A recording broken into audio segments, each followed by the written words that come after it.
वहाँ पर जिस प्रकार के जैसे कर्म के नाम पड़ेंगे, आखिर आप क्या करोगे सोचिए। तो ये जो है, आगे कुछ बात करते हो तो बंद रखिए अपना।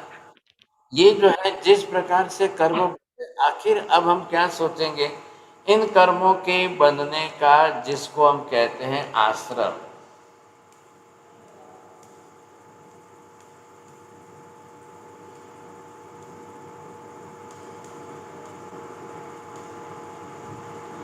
आश्रम हेतु मतलब क्या हुआ, बोलिए प्रवीण जी।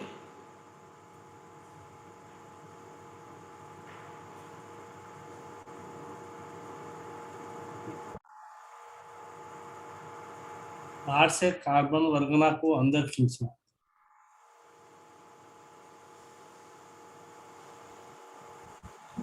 अब हमको ये देखना है कि बंध हेतु, आश्रव हेतु, हेतु मतलब कारण है, कौन क्या करेगा जिससे ये कर्म बांधेगा।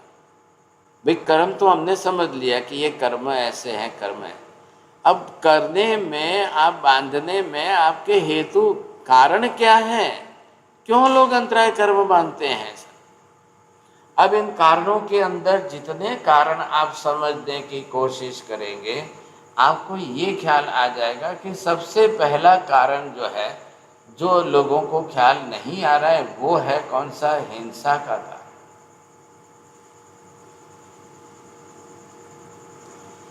अब जीव हिंसा, कोई प्राणी वध, कोई जीव, आप किसी भी जीव को मारो या किसी भी जीव आपके कारण मरे, तो आप समझ सकते हो भाई वो भी तो जीवन जी रहा है ना, उसका भी तो जीवन है। जब वो जी रहा है, आपने उसको जीने क्यों नहीं दिया,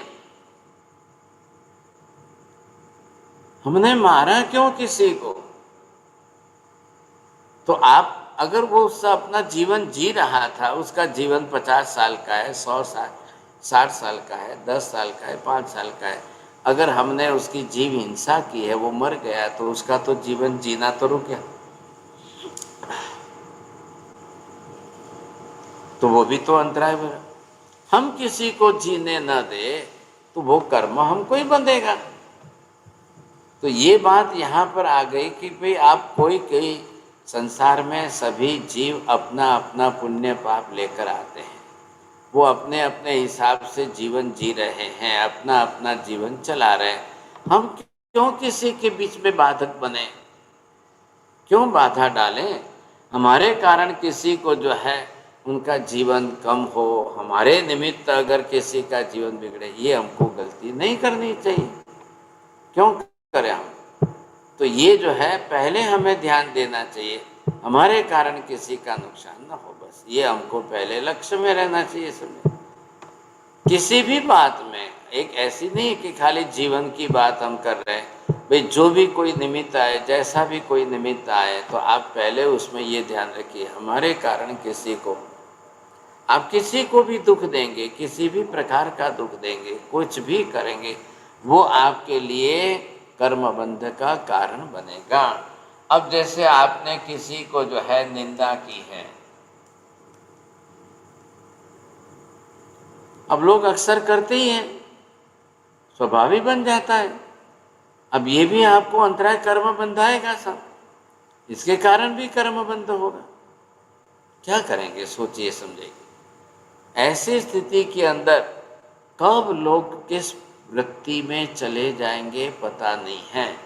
कल जो है कोई किसी के घर में अगर चोरी करे, सोच, अब उसके घर में उसकी वस्तु है, अब वो बेचारा अपनी तरह से जीवन जी रहा है, अब उसने भी अपने घर में लाकर वस्तु बसाई है ना, रखी है ना, तो वो अपना जीवन तो जी रहा है। अगर कोई जाकर उसके घर में चोरी कर ले, उसकी वस्तु उठा ले, तो कल उसको कितनी तकलीफ पड़ेगी। अब ये जो है कौन सा कर्म बांधेगा, उपभोगांतराय कर्म बांधेगा सब। अब ये उपभोगांतराय कर्म बांधेगा, तब चोरी करने वाले को जब उदय में आएगा, तब उसकी क्या हालत होगी। चोरी करने में तो 10 मिनट लगती है, लेकिन ये अंतराय कर्म, चोरी किया हुआ जो इसका उपभोगांतराय कर्म उदय में आएगा, अब ये कर्म इसको लाखों करोड़ों बरस तक भुगतने पड़ जाए सर। उपभोगांतराय कर्म का मतलब क्या है? कपड़े लत्ते गहने आभूषण दागिने गाड़ी मकान बंगला घर आदि so many other all accessories जितनी है सबको जीवन में तो चाहिए कि नहीं? हर व्यक्ति अपना घर बसाता है ना, तो घर बसाता है तो उसमें तो छोटी से लेकर बड़ी तक हजारों चीज होती है, और हर चीज पर जो व्यक्ति लाता है घर में बसाता है उसका मोह तो उस पर बना हुआ रहता है। तो फिर वो तो कर्म बांधेगा ही बांधेगा। अब जब कर्म बंद होता है, लेकिन आज भी आप संसार में देखेंगे ना, आज भी जो है नवीन भाई संसार में दुखी लोग ज़्यादा है कि सुखी लोग ज़्यादा है? आज भी चोरी करने वाले ज़्यादा मिल रहे हैं कि दान देने वाले ज़्यादा मिल रहे हैं? तो फिर हम समझ जाएंगे जब बांधने में ये इनका बंध हेतु आश्रव हेतु ऐसी क्रिया प्रवृत्ति करना ये हेतु, अब सब आ गए इसमें, तो 18 ही पाप की प्रवृत्ति आ गई। किसी के जो है झूठ बोलने से भी, हाँ सब निंदा करने से भी क्या होगा? कर्म बंद होगा, कर्म बंद होने वाला है। ऐसी स्थिति के अंदर जो है अब कोई व्यक्ति अपनी तरह से मान लो कि वो झूठ बोल रहे हैं, समझे, अब वो झूठ बोलने वाला भी अपनी तरह से आप ये देखेंगे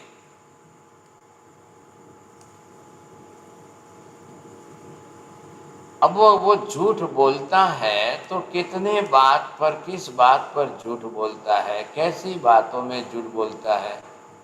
अब उसके बोलने के कारण जो है दूसरे किसका कितना नुकसान होगा, क्या नुकसान होगा, कैसा नुकसान होगा उसका, तो वो वापस अपनी तरह से ऐसा कर्म बांधेगा।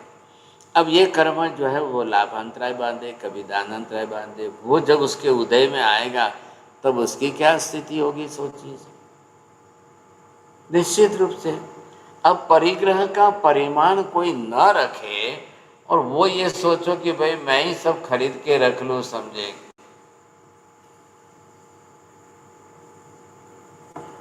अति संग्रह, अनावश्यक संग्रह, which is not necessary, still we are buying, you say, फिर भी लाते हैं घर में बसाते हैं रखते हैं। अब एक एक महिलाएं अगर 100 साड़ियाँ 1000 साड़ियाँ घर में लगने लग जाएगी तो बाकी कितने लोग हैं कि उनको तो पहनने को ही नहीं मिलेगी, उनका क्या होगा फिर? तो ये परिग्रह का एक लिमिटेशन, भाई आपको कितने लिमिट में चाहिए, आपको 50 रखनी है, 60 रखनी है, 100 रखनी है, चलो उसके बाद तो लिमिट करो कम से कम। जब हमारी 2 साड़ी फट जाए किसी गरीब को दे दो, तब 2 कम हो जाए तब आप बाजार से लाना।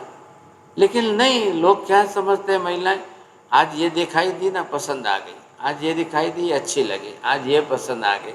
अब जो 1000 साड़ी लाए तो वो हर 2-2 घंटे की साड़ी बदलती रहेगी, अपने ड्रेस बदलते रहेंगे, आप 2-2 घड़ी ड्रेस बदलते रहेंगे, क्या जरूर क्या है, कितनी आवश्यकता है? पहले अपनी आवश्यकता को तो सीमित करिए। अब ये सब आपको जो है अंतराय कर्म बंधाने वाले हैं। जिन लोगों ने तत्वार्थ सूत्र देखा है, पढ़ा है, तो वहां पर तो शब्द सीधे लिखे हुए, हिंसा ही परायणो जय विगम, सूत्र दिया है तत्वार्थकार ने, तो भी हिंसा ही परायणो, हिंसा आदि की प्रवृत्ति में जो सदा रत रहता है, अब वो अपनी तरह से इतने भारी और ऐसे भारी कर्म बांधता रहता है। कितना बड़ा लिस्ट है, हम ये सोचें कितना बड़ा लिस्ट है, इसमें कौन कौन सी प्रवृत्ति संसार में जो रोज हम करते रहते हैं। एक व्यक्ति ने चोरी की, उसको तो मिल गया पैसा, लेकिन जिसका गया है उसका क्या होगा?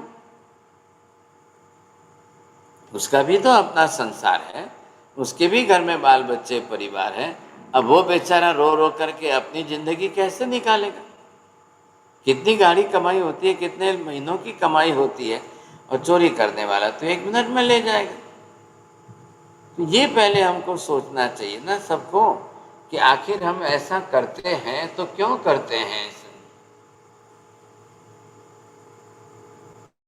तो ये जो है स्थिति हमारी, हम समझने को तैयार ही नहीं है। सोचिए, अब कोई नहीं समझेगा, ख्याल नहीं आएगा, तो ये तो कर्म बंधेगा, ये चलता ही रहेगा फिर तो। क्योंकि ये करने, पाप प्रवृत्ति करने में ज़्यादा टाइम नहीं लग रहा है, लेकिन जो कर्म बंध रहे हैं वो कितने भारी कर्म बंधेंगे जब जा कर के ये कर्म जो है, अगर किसी को 5 लाख बरस का बंधे, किसी को 50 लाख कर्म का बंधे, किसी को 2 करोड़ बरस का कर्म बंधे, किसी को 10 करोड़ का, किसी को 50 करोड़ का, किसी को 100 करोड़ का, अगर इतना भारी भारी ये कर्म बनता ही जाए, बनता ही जाए, बनता ही जाए, तो क्या होगा फिर? हम ये समझने को तैयार नहीं है। ऐसी परिस्थिति आती है और ये हम कर्म का बंध कर लेते हैं। जेलसी होती है, ईर्ष्या द्वेष तो संसार में कितनी भारी है, कितनी ज़्यादा है। ऐसी जो ईर्ष्या द्वेष है संसार में चल रही है, तो कितने प्रमाण में लोग जो है वो बांधेंगे।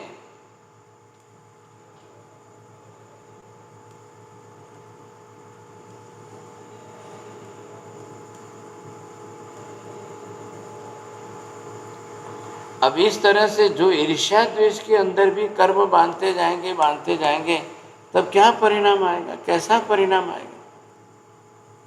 लोगों को ख्याल नहीं, समझ नहीं है, समझे। तो हमें कर्म बंध से बचना कैसे है साहब, जब हम आज ध्यान नहीं दे रहे। अब ये कर्म जा करके आप जिस तरह से जो है, अब जो लोग अपनी फिजिकल एनर्जी होते हुए भी शरीर की शक्ति का उपयोग नहीं कर पाते हैं, और अपनी शरीर की शक्ति का उपयोग नहीं करेंगे, तो अपनी जो है वीर्यांतराय कर्म वो ज़्यादा बांधेंगे। अब ये क्या हो गया, ये वीर्यांतराय कर्म होता जा रहा है।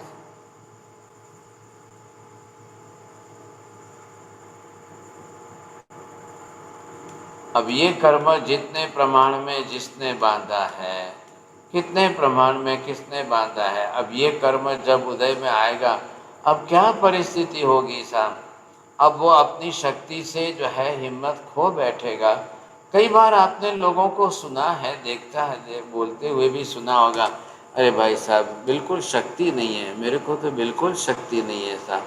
आप लोग और फिर बोलते हैं चलो इनके साथ बैठो, आप क्या खाते हो देखो, वो दूसरे से ज़्यादा खाते हैं।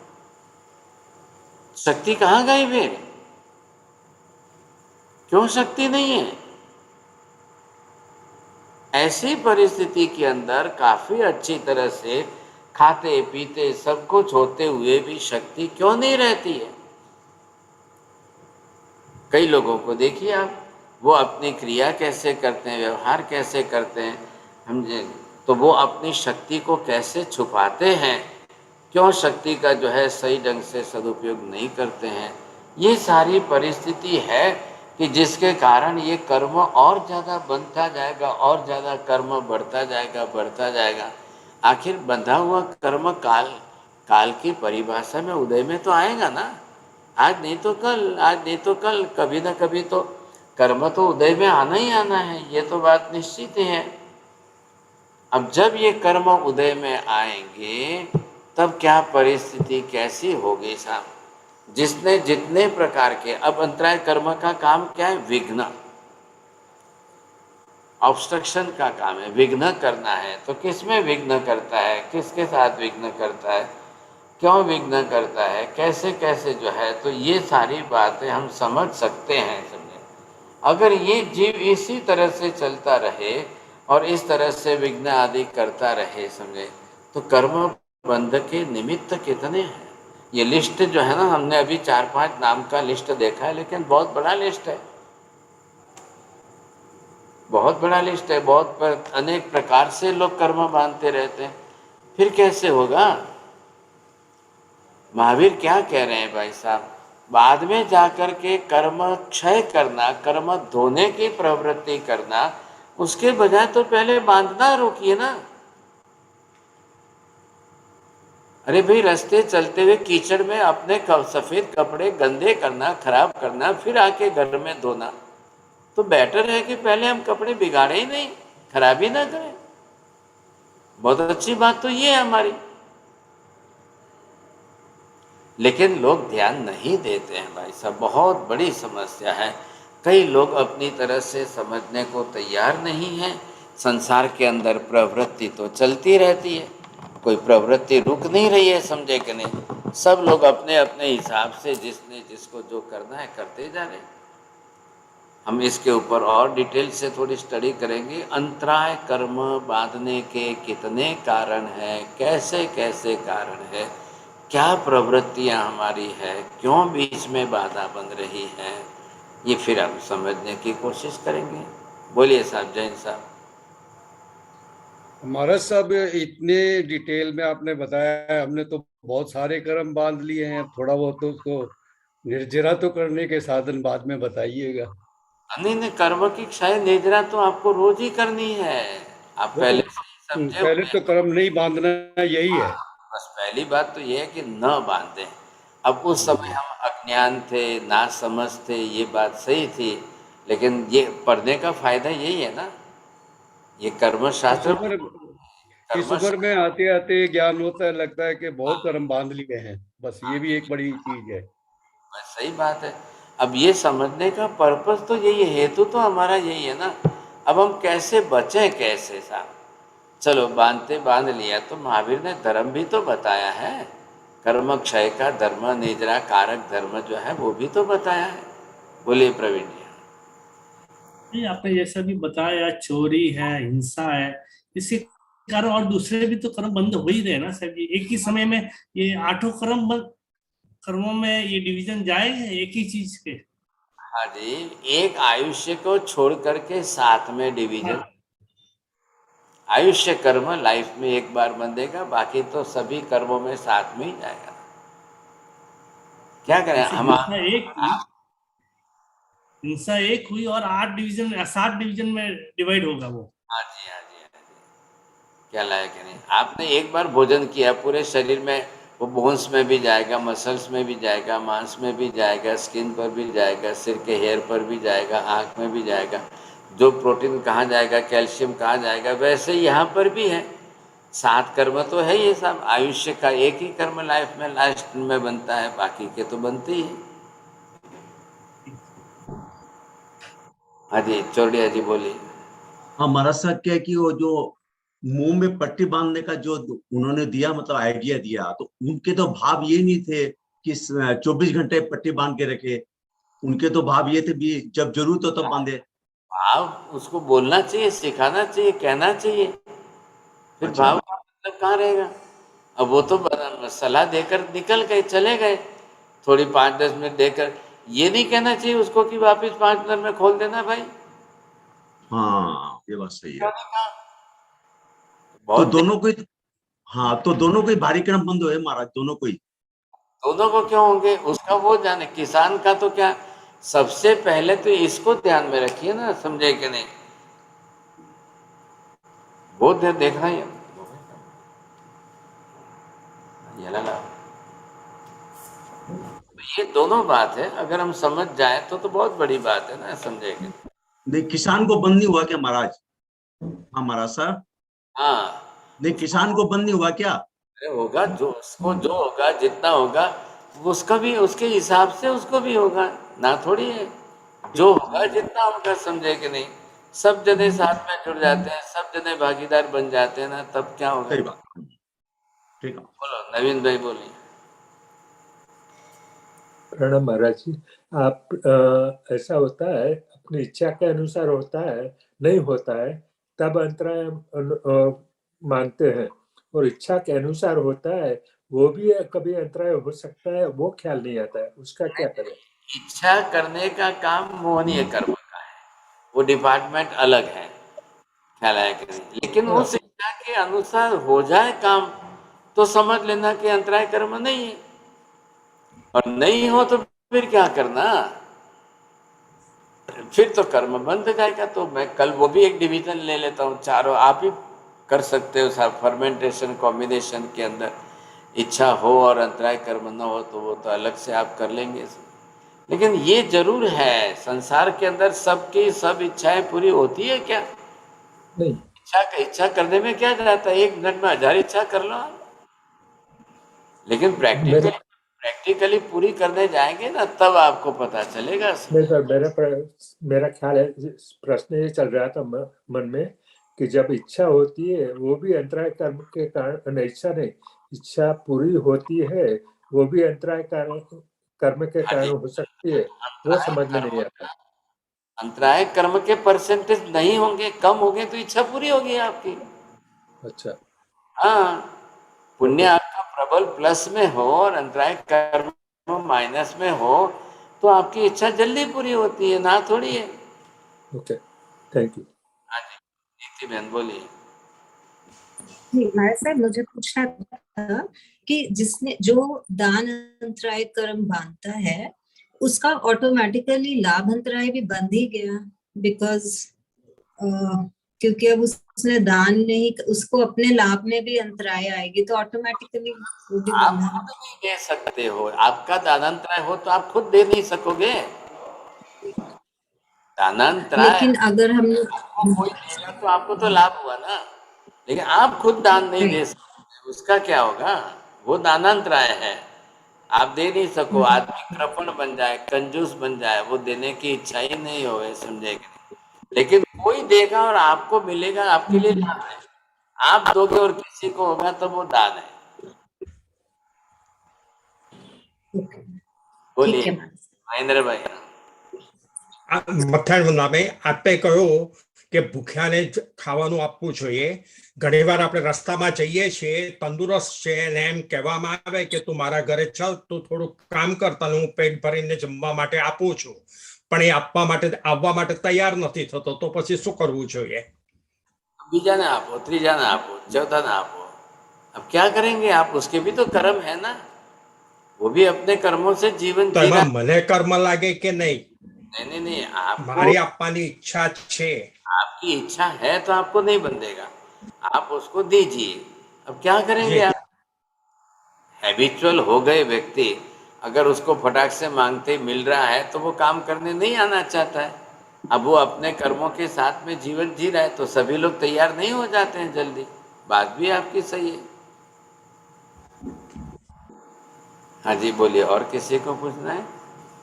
नमो रियंताणम नमो सिद्धाणम नमो आयर्याणम नमो वच्छायाणम नमो लोहे सर्वसाहुणम एसो पंच नमुकारो सर्वपापप्रणाशनो मंगलाणं च सव्येसिं परमं हवै मंगलम। मंगलम भगवान वीरो मंगलम गौतम प्रभु मंगलम स्थूलिभद्राद्या जैन धर्मोस्तु मंगलम। चत्तारि मंगलम हरिहंता मंगलम सिद्धा मंगलम साहु मंगलम केवली पन्नत्तम नमो मंगलम। चत्तारि लोकोत्तम हरिहंता लोकोत्तम सिद्धा लोकोत्तम साहु लोकोत्तम केवली धम्मो लोकोत्तम। चत्तारि शरणं पवज्जामि हरिहन्ते शरणं पवज्जामि सिद्धे शरणं पवज्जामि साहु शरणं पवज्जामि केवली पन्नतंगमं शरणं पवज्जामि। सर्वमङ्गलमाङ्गल्यं सर्वकल्याणकारणं प्रधानं सर्वधर्माणां जैनं